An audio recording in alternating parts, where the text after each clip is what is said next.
Ouro Preto, a opulência barroca. Ouro Preto é fruto do ouro e da fé. No século XVIII, este vale sulcado entre dois maciços rochosos viu nascer em Vila Rica o prodígio da civilização mineira. As construções vão brotando sem cessar, inseridas na dinâmica da paisagem. As igrejas são semeadas no manto verde mineral, como brancas bordaduras reluzentes. Os morros vestem-se de vegetação, deixando ilesa, contudo, a ponta do Itacolomi, pontiaguda numa só pedra recurvada. Com a fé, fecha-se o grande ciclo, mobilizando os fiéis. Pululam templos e mais templos. A fé alucina o homem, transbordando a estados delirantes. Aleijadinho afigura-se como o protótipo máximo da conexão com a espiritualidade. Donde vinha a força deste homem, do mutilado com seus ferrões presos às mãos paralíticas, ferros invioláveis da dor, da excrescência máxima da feiura do corpo a transitar a intangível beleza revertida, de alguém a dialogar com o divino da encarnação, transfigurando pedra em cantaria, suplício em poesia. Aleijadinho detinha a real senha da pulsação, os vórtices fecundos, a entrega devocional e os desígnios definitivos do que seja, em verdade, arte. O chamado barroco mineiro viu brotar também nestas terras grandes compositores, Lobo de Mesquita, Marcos Coelho Neto, João de Deus Castro Lobo e Francisco Gomes da Rocha, sendo eles, na sua totalidade, pardos ou negros, que Kurt Lange chamou de milagre musical do barroco mulato. Palavra e verbo verteram-se poderosos no contexto da criação da época. São inúmeros os autores que fundam em Vila Rica a chamada Arcádia Mineira. Tomás Antônio Gonzaga canta seu amor a Maria Doroteia Joaquina de Seixas no livro Marília de Dirceu, publicado em 1792. Meu sonoro passarinho, se sabes do meu tormento e buscas dar-me cantando um doce contentamento, ergue o corpo, os ares rompe, procura o porto da estrela, sobe a serra e se cansares, descansa num tronco dela. Toma de Minas a estrada, na igreja nova que fica ao direito lado e segue sempre firme a Vila Rica. Entra nesta grande terra, passa uma formosa ponte, passa a segunda, a terceira tem um palácio defronte. Ele tem ao pé da porta uma rasgada janela, é da sala aonde assiste a minha Marília bela. O seu semblante é redondo, sobrancelhas arqueadas, negros e finos cabelos, carnes de neve formadas. Chega então ao seu ouvido, dize que sou quem te mando, que vivo nesta masmorra, mas sem alívio penando. O também poeta Arcade, Alvarenga Peixoto, ouvidor e minerador em São João del Rei, lá encontra sua musa, Bárbara Eleodora Guilhermina da Silveira, com quem se casa. A caminho do degredo da África e já sentindo o distanciamento, o desterro e as saudades de sua querida, envia-lhe do cárcere este poema que ronda o imaginário poético de Minas. Bárbara bela do norte estrela, que o meu destino sabes guiar. Ambos, Tomás Antônio Gonzaga e Alvarenga Peixoto, fizeram parte da Inconfidência Mineira. O movimento reuniu um grupo dos homens mais ilustres da época. Começam as reuniões, as falas e trocas. Atrás de portas fechadas, à luz de velas acesas, entre sigilo e espionagem, acontece a Inconfidência. Recria Cecília Meirelles o clima de dúvidas e incertezas no memorável Romanceiro da Inconfidência. Só que não contavam que entre eles havia um traidor, o português Joaquim Silvério dos Reis, que os delata ao governador Visconde de Barbacena. Em maio de 1789, todos são presos, inclusive Tiradentes, no Rio de Janeiro, tendo apenas o alferes recebido a sentença máxima, morte por enforcamento. Se 10 vidas tivesse, 10 vidas eu daria, responde convicto um Tiradentes inabalável aos seus interrogadores nos altos da devassa. Finda-se com inconfidência o ciclo da civilização mineira. Esgotadas, as minas não mais exalam. Sem nenhum fulgor, a cidade vai passar por um período de quase 200 anos adormecida. Depois da opulência, a decadência. Em 1897, a capital transfere-se para Belo Horizonte, projetada e construída para ser a cidade símbolo da República Brasileira.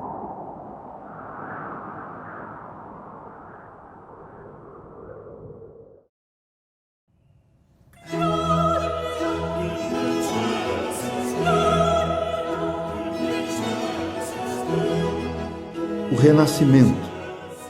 O ouro fundiu-se em arte, a fé fendeu-se em parte. Foram-se glórias idas, mas outras se levantam. Novamente a cidade é salva pela questão artística, agora pelos modernistas de 22, na célebre visita a Minas, na Semana Santa de 1924. Mário e Oswald de Andrade, Tarsila e o poeta Blaise Cendrars, que pretendia escrever um livro sobre o Aleijadinho, perceberam o valor do relicário aqui encontrado. Considerado o maior conjunto barroco do mundo, este estilo consagrou a cidade ao estágio mais alto possível, a patrimônio da humanidade. Clarins resplandecem, os céus alumiam-se de fortes cores, anunciando a prodigiosa aurora, os festivais de inverno, rasgando o claro renascimento da cidade pela arte. As canções de Chico Buarque, Vinícius de Moraes e Vandré, irmanadas às dos Beatles, alimentavam o espírito de novas conquistas. O cenário lírico, de certa forma abissal da cidade, propicia a proliferação de tipos populares. Um deles, Sinhá Olímpia, velha senhora atípica, algo hippie, desfilando suas loucuras e desvaneios, sua liberdade e seu cajado. Bené da Flauta era outro. Ele não só inventava, quanto tocava múltiplos instrumentos, detendo o singular astral, um tipo macunaímico espargindo cativante simpatia e encantando toda a gente. Reflexo da ebulição cultural da nação, as décadas de 60 e 70 correspondem aos anos dourados de Ouro Preto. Moravam na cidade os pintores Ivan Marchetti, Estevão, Ninita Moutinho, Nelo Nunes e sua mulher Ana Amélia, e pessoas sensíveis, Lili Correia de Araújo, a atriz Domitila do Amaral e a antiquária Nídia Ramos. Tinham casa na cidade os artistas Augusto Rodrigues e Carlos Sclia, além da poetisa americana Elizabeth Bishop, ganhadora do Prêmio Pulitzer dos Estados Unidos. O pouso do Chico Rei e da Lili era o ponto de encontro das figuras maravilhosas, como o Dr. Rodrigo Melo Franco e Dona Graciema, e para onde acorriam os intelectuais e artistas, entre eles o próprio Vinícius, Jorge Amado, Burle Marx, Pablo Neruda e Jean-Paul Sartre. Nos carnavais, Ouro Preto revela um lado outro da tremenda alegria. As ruas transbordam de gente do lugar e de fora, ávidos por se extravasarem. Pausa apenas para a cerveja gelada no Toffoli. São muitos os blocos, os tradicionais Zé Pereira dos Lacaios, Bloco do Caixão, Bandalheiro e Balanço da Corda.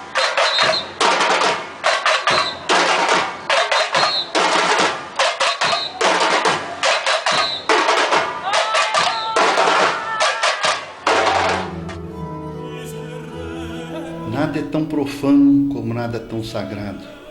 Na Semana Santa, no lenho, lacerado e só, Cristo emite suas derradeiras e sublimes 7 palavras, pendendo-se definitivamente.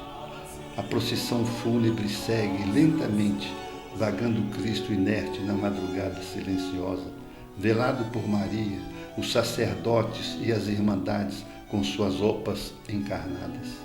Nessas horas o céu para, as nuvens se abrem, deixando a própria lua entrever o espetáculo de sublimidade da Semana Santa de Ouro Preto. A grande saída da cidade se dá novamente pelas vertentes culturais. Novos eventos se levantam. De novo, gerações agitam as ruas históricas com o Festival Mimo, suas luzes mágicas e sons maviosos a quebrar o silêncio das igrejas. O Festival Tudo é Jazz e suas atrações nacionais e internacionais. O Fórum das Letras, com seus debates literários. O Cineop levando o cinema para as ruas, lançando novos cineastas e consagrando tantos outros.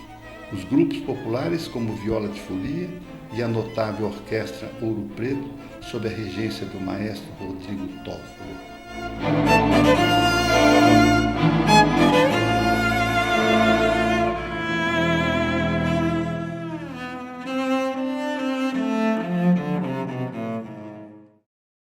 Na telúrica promessa de nossos passos endevassados de enigmas, somos barrocos em espírito e matéria, nos gestos de fragilidade desse desejo franco de transpor, sagrar e ressurgir, refluir o pensamento nas hastes da sabedoria, a conquistar a natureza filosófica oculta do silêncio. Somos barrocos na volumetria, possessividades e desvarios, na anímica equação de feitos que se tornaram memória, fruição e alentos. Barrocos na esférica morfologia angular, vozes e cânticos de lendárias civilizações auríferas, barrocos por descendência do histórico instante setecentista, e não apenas do estilo em si, mas da fatal hipótese de nossa essencialidade psíquica. Barrocos por Aleijadinho e Ataíde, Alvarengas e Gonzagas, poetas, musas, músicos múltiplos sonhadores, e deste grito infindo de Tiradentes bradando em sangue a liberdade em confidência. Somos sombras de um algo imerso, sopro de uma longa espera invisível entre paradigmas e ressurreições, volutas que se anunciam concêntricas, órficas de sensações do dentro e o fundo, dessa frequência de atavismos lunares, clareando a cor, o musgo, o modo. E os somos ainda, misticismos, fé e fosso, turíbulos, anjos e profetas, vagando processionais cortejos. Também acalantos de alegria os somos em estiramentos étnicos, distintos, consanguíneos, universais. Tudo são vácuos de nós mesmos, a face lesa dos mineiros, retilíneos e frágeis na amplidão, aéreos, versáteis, plurais de mescladas rebeldias, a sempre avançar aos códigos imaginários do futuro. Somos verbo e história de nosso próprio amanhecer, o tempo e o espaço, minas, as insígnias pétreas despedaçadas, pétalas difusas de permanências que se reciclam na modernidade, onde lá estarão sempre indeléveis os mineiros na vanguarda de seu próprio destino.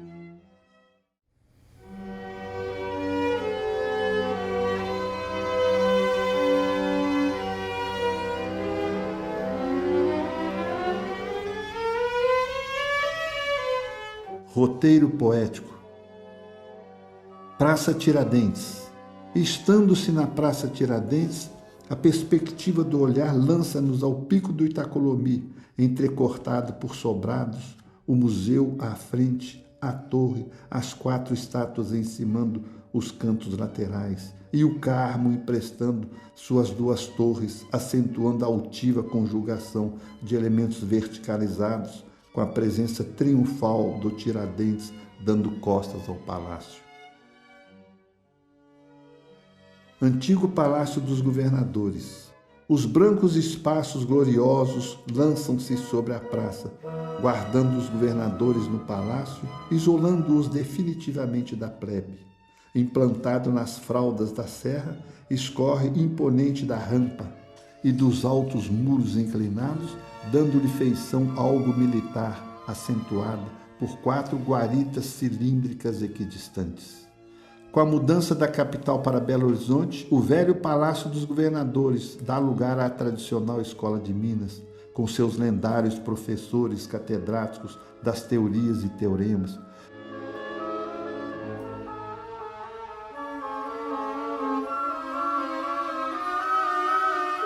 Suas amplas e românticas salas com quadros negros imensos e instrumentos didáticos singulares para aulas de mecânica, química, física, geologia, mineralogia, astronomia, ótica e engenharia.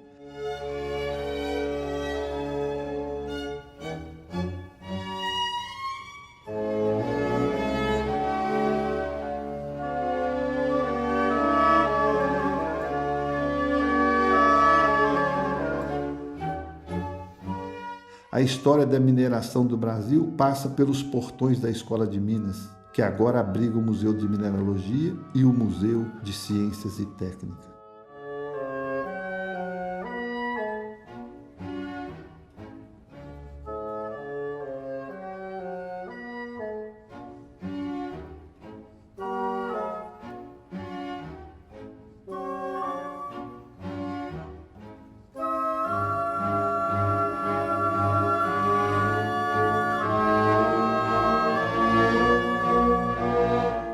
Museu da Inconfidência. Quanto suor, quanta ciência! Subir essas escadas, tatear as mãos na rugosidade granítica, remonta-nos não só aos que as fizeram, quanto aos presos que nelas sangraram seus dias devastados. Acima, os legisladores, livres e airosos, subindo a escada interna, larga e solene da majestade. É sempre assim a eterna luta humana, as diferenças, aleivosias, desigualdades. Hoje, o museu não mais guarda homens como dantes, mas objetos, peças, móveis, armários, liteiras, telhas, desenhos, formas tantas de tudo, quase tudo. Mas, sobretudo, o espaço não material, imaterial das células nacionais neste solo de pedras frias, chão guardando o calor dos sonhos, o panteão da Inconfidência. Tiradentes reverte-se no tronco gélido, inerte, abaixo da bandeira vermelha e branca, a dizer-nos como antes: adeus, adeus minha pátria, vou trabalhar para todos, carregando os restos dos que ali estão ao lado seu, os companheiros de luta, também inertes na campa, os restos africanos dos degredados, feridos por deixarem o torrão dos sonhos, mas voltaram, todos voltaram no silêncio obscuro dos ossos para o sepulcro da eternidade.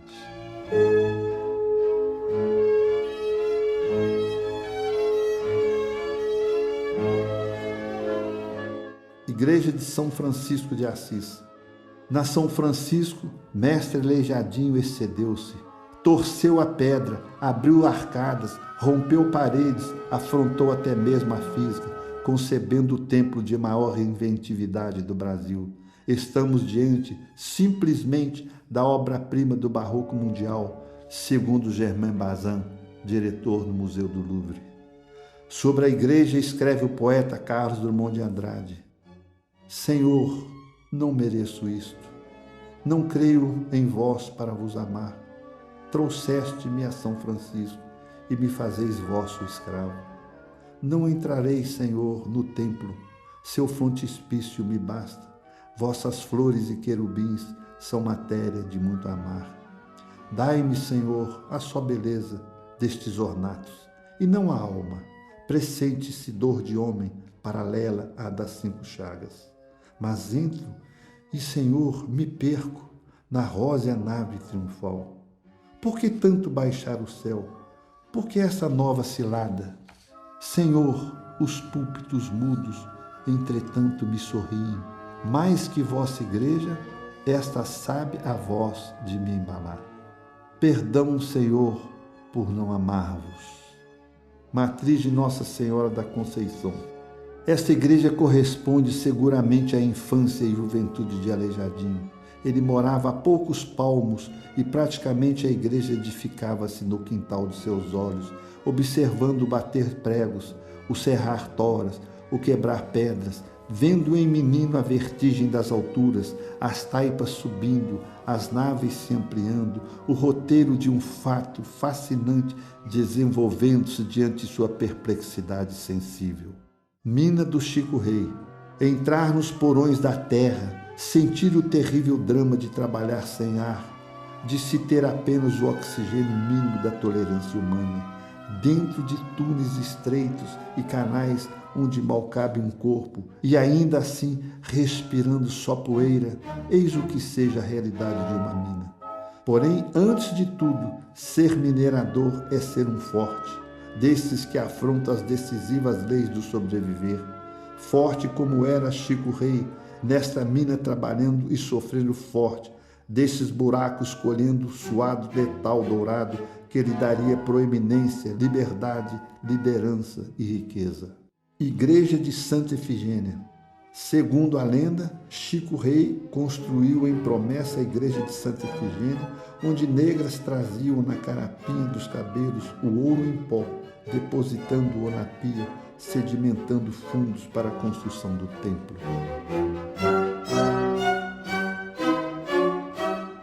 Igreja de Nossa Senhora do Carmo. Trata-se a Igreja do Carmo de projeto a 4 mãos, talvez a obra que Aleijadinho mais desejasse, pela fraterna parceria com seu próprio pai. Aleijadinho propõe-nos aqui o dinamismo inesperado, não a modulação renascentista geométrica e previsível, mas a proposta assimétrica, assindética da fantasia, interrompendo a digressão lógica do pensamento. Os mais lindos crepúsculos são vistos do adro da Igreja do Carmo. Teatro Municipal Casa da Ópera. O mais antigo de todos os teatros das Américas, implantado no Morro de Santa Quitéria, o Teatro Municipal foi construído em 1770, por desejo pessoal do português João Souza Lisboa, para si e a comunidade, no estilo elisabetano. Visto em planta baixa, tem o desenho de uma lira. Rua Direita, reminiscência portuguesa. Rua Direita era o nome dado à rua que unia os 2 pontos principais da cidade. A de Ouro Preto, também chamada Conde Bobadela, nasce na Praça Tiradentes, indo em direção à Matriz do Pilar. Nela pousam telhados e paredes de inúmeros sobrados, numa sucessão rítmica decrescente, compondo o cenário em que a Imperial Capela de São José levanta-se ao fundo, deixando livre as nuvens entre suas torres vazadas. Chafariz dos contos. Não havia água nas casas e as pessoas se salvavam exclusivamente dessas águas, indo com seus potes ao chafariz. Sobre essas fontes escreve Cecília Meireles em pequeno poema de Ouro Preto. Enquanto as fontes contam histórias, belas e tristes, mas já muito antigas, o rio, a ponte, os bancos de pedra, a cruz, os santos sobem de outras vidas. Casa dos Contos. Raramente se verá mansão tão solene, generosa nos espaços, quartos, salões, corredores, escadas. Não são tantos os cômodos, mas cada um guarda o tamanho de uma casa. Nos porões, a crueza do que era a senzala hostil, gelada do córrego lateral, a recender-lhe umidade, com os escravos ali vivendo quase nus e enrijecidos de frio, uns sobre os outros na mais plena masmorra. Sob a escada do hall de entrada, acabou-se tragicamente Cláudio Manuel, aí suicidando-se, ou não, em 1789, na madrugada de 3 para 4 de julho.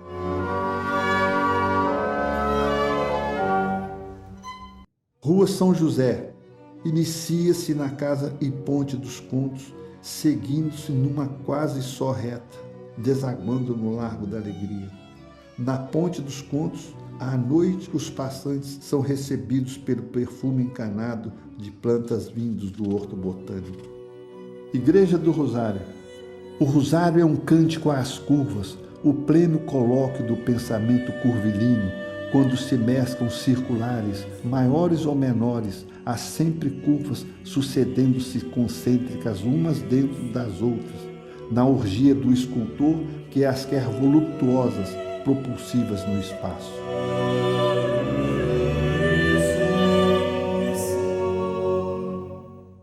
Matriz de Nossa Senhora do Pilar. Construída sem grande adro, o pilar esconde-se meio de esgueio atrás de casas, não se deixando ver por completo. Esta igreja expressa o jesuítico ideário da pobreza e da riqueza. Como os homens, a linguagem da arquitetura deveria ser idêntica na revelação, de roupagem externa simples, contrastando com o interno rico. Na igreja do Pilar, a pompa. Total pompa do interior, exaustão absoluta da talha suprindo as paredes de santos, colunas, entablamentos, atlantes, baldaquins, dosséis e lambrequins, superpondo-se na profusão dos retábulos do altar-mor e das lateralidades, onde branco não há, só ouro recobrindo anjos desnudos e vestidos.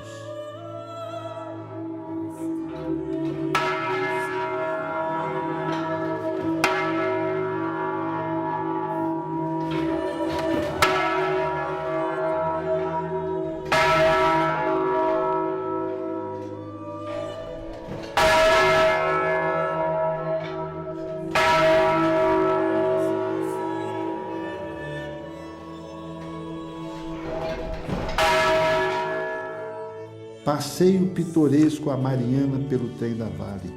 Imperdível passeio, tão importante quanto visitar palácios e igrejas, é debruçar-se sobre os montes contíguos a Ouro Preto e Mariana, num percurso a levar-nos à contemplação, atravessando-se a dimensão telúrica dos espaços minerais. Por baixo destes verdes visíveis, tudo é minério, enigma, ouro ainda, também ferro, rochas imensas e incalculáveis.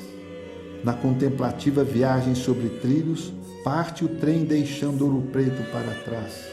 Vai lento, correndo o vagar necessário a dar-nos sensação de euforia e nostalgia. O vento batendo suave em nossas faces, inundadas de lirismo, ao som do apito da máquina passando por pontes, túneis e desfiladeiros, a caminho da capital mística de Minas, Mariana.